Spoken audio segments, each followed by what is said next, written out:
வணக்கம். சாதனம் என்று ஒன்றை சாதிப்பார் உலகில் இல்லை, ஆதலால் இந்த நான்கும் அடைந்தவர்க்கு அறிவு உண்டாகும் என்கின்றது கைவல்ய நவநீதம். ஆன்மீக பாதையில், குறிப்பாக ஞான மார்க்கத்தில் பயணிப்பவர்கள் வளர்த்து கொள்ள வேண்டிய தகுதிகளை சாதன சதுஷ்டயம் என்று சாஸ்திரங்களில் குறிப்பிடப்பட்டிருக்கின்றது. அவையாவன விவேகம், வைராகியம், சமாதி, ஷட் சம்பத்தி. அதனுள் 6 பண்புகள் இருக்கின்றது. அத்தோடு முமுக்ஷுத்வம் என்பன. இவை ஆன்மீகத்தில் மட்டுமல்லாமல் உலகியலிலும் நாம் வெற்றி பெறுவதற்கு தேவையான பண்புகளாக இருக்கின்றது. ஒன்று விவேகம், அதாவது தெளிந்த சிந்தனை. அடுத்ததாக வைராகியம், எமது இலக்குக்கு எதிரானவற்றிலிருந்து விலகுகின்ற தன்மை.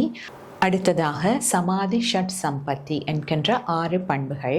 ஷம என்பது மன அடக்கம், தம என்பது புலனடக்கம், உபரதி என்பது தேவையில்லாத விடயங்களிலிருந்து எம்மை உள்ளெழுத்து கொள்ளுகின்ற தன்மை, திதிக்ஷா என்பது சின்ன சின்ன கஷ்டங்களை பொறுத்து கொள்ளல், ஸ்ரத்தை என்பது நம்பிக்கை, சமாதான் என்பது மன ஒருமைப்பாடு. 4வதாக முமுக்ஷுத்வம், உண்மையை உணர வேண்டும் என்கின்ற ஆர்வம். இந்த 4ம் நாம் வளர்த்து கொள்ள வேண்டிய பண்புகளாக இருக்கின்றது. எந்த அளவுக்கு இந்த பண்புகள் இருக்கின்றதோ அந்த அளவுக்கு எமது பயணத்தை நாம் துரிதப்படுத்திக் கொள்ளலாம். நன்றி.